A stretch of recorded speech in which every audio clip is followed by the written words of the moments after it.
Seema Bharti and welcome to my channel. Today in this video I am going to share with you advanced English structure. दोस्तों आज की इस video में मैं आपको बताने जा रही हूँ एडवांस्ड इंग्लिश स्ट्रक्चर के बारे में। तो देखते हैं कि इनका यूज करके आप आसानी से इंग्लिश कैसे बोल सकते हो। पहला है हैड बेटर। गाइस सबसे पहले हम इसका समझेंगे सिचुएशन कि किस सिचुएशन में हैड बेटर का यूज किया जाता है। पहला सिचुएशन है जब आप किसी को एडवाइस देते हो, सलाह देते हो, राय देते हो, तो इसके लिए यूज किया जाता है हैड बेटर का। दूसरा सिचुएशन है कि जब आप किसी व्यक्ति को चेतावनी देते हो या फिर आप यूं ही कह लो कि धमकाना, तो इस सिचुएशन में भी गाइस यूज किया जाता है हैड बेटर का। यदि हम इसका हिंदी देखें तो इसका हिंदी होता है अच्छा होगा या बेहतर होगा। एग्जाम्पल से समझते हैं। जैसे यहाँ एक सेंटेंस है, तुम्हारे लिए अच्छा होगा कि यहाँ से चले जाओ। तो आप यहाँ पे गाइस क्या कर रहे हो? आप यहाँ पे चेतावनी दे रहे हो, धमका रहे हो कि तुम्हारे लिए अच्छा होगा कि यहाँ से चले जाओ। समझते हैं इसका स्ट्रक्चर। सबसे पहले आपको यूज करना है सब्जेक्ट। सब्जेक्ट आपका कैसा भी हो सकता है और सब्जेक्ट के साथ आपको यूज करना है हैड बेटर। चाहे आपका सब्जेक्ट सिंगुलर हो या प्लूरल हो, आपको ऑल सब्जेक्ट के साथ यूज करना है हैड बेटर प्लस वर्ब की first form and then object. Example देखते हैं। तुम्हारे लिए अच्छा होगा कि यहाँ से चले जाओ। You had better go from here. और कुछ एग्जाम्पल देखते हैं। उसके लिए अच्छा होगा कि वहां चले जाए। He had better go there. तुम्हारे लिए अच्छा होगा कि स्कूल जाओ। You had better go to school. तुम्हारे लिए अच्छा होगा कि तुम टाइम पे सो जाओ। You had better sleep on time. यदि दोस्तों आपको नेगेटिव में इसे यूज करना होगा तो आपको करना कुछ नहीं है। हैड बेटर के बाद आपको लगा देना है not. Subject plus had better plus not plus verb की first form and then object. Example देखते हैं। तुम्हारे लिए अच्छा होगा कि तुम उससे बात न करो। You had better not talk to her. तुम्हारे लिए अच्छा होगा कि तुम वहां न जाओ। You had better not go there. तुम्हारे लिए अच्छा होगा कि तुम न खेलो। You had better not play. ये हो गया गाइस आपका नेगेटिव सेंटेंस के लिए। अगला देखते हैं। अगला आपका है हैव टू, हैज टू और हैड टू। दोस्तों इनका यूज किया जाता है मजबूरी के लिए। जैसे मान लो आपको कोई काम करने का मन नहीं है लेकिन आपको मजबूरी में करना पड़ता है, तो इस सिचुएशन में गाइस आपको यूज करना होता है हैव टू, हैज टू और हैड टू का। यदि दोस्तों आपको प्रेजेंट टाइम में किसी काम को मजबूरी में करना पड़ता है तो आपको यूज करना है हैव टू या हैज टू। यदि आपको पास्ट में किसी काम को मजबूरी में करना पड़ता था तो आपको यूज करना है हैड टू। यहाँ तक क्लियर है?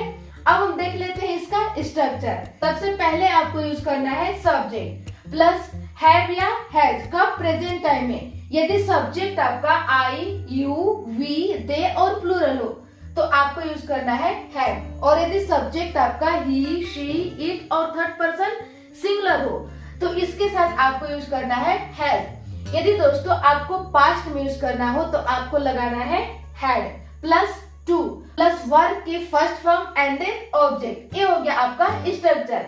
एग्जाम्पल देखते हैं। मुझे बाजार जाना पड़ता है। I have to go to market. उसे क्रिकेट खेलना पड़ता है। He has to play cricket. मेरी बहन को रोज स्कूल जाना पड़ता है। My sister has to go to school every day. मेरे भाई को खाना बनाना पड़ता है। My brother has to cook food. मुझे चाय बनाना पड़ता है। I have to make tea. ये हो गया दोस्तों आपका प्रेजेंट टाइम के लिए। यदि गाइस आपको पास्ट टाइम यूज करना होगा तो आपको लगाना होगा हैड टू। एग्जाम्पल देखते हैं। मेरी बहन को मार्केट जाना पड़ता था। My sister had to go to market. मुझे खाना बनाना पड़ता था।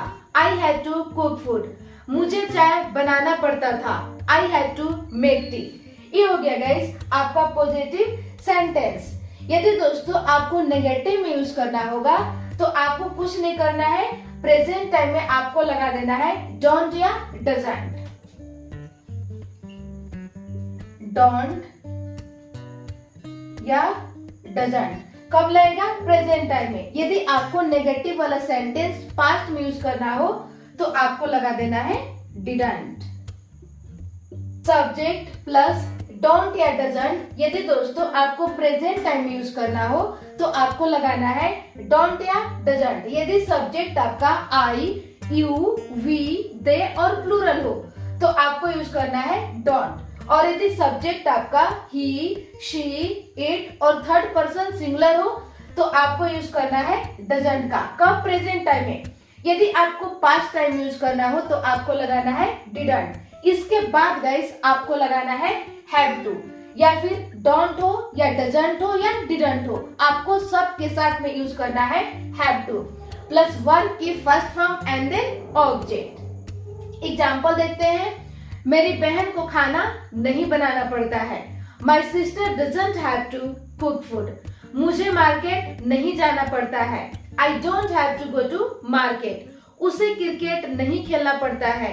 ही doesn't have to play cricket. Past में देखते हैं। मेरी सिस्टर को खाना नहीं बनाना पड़ता था। My sister didn't have to cook food. मुझे चाय नहीं बनाना पड़ता था। I didn't have to make T.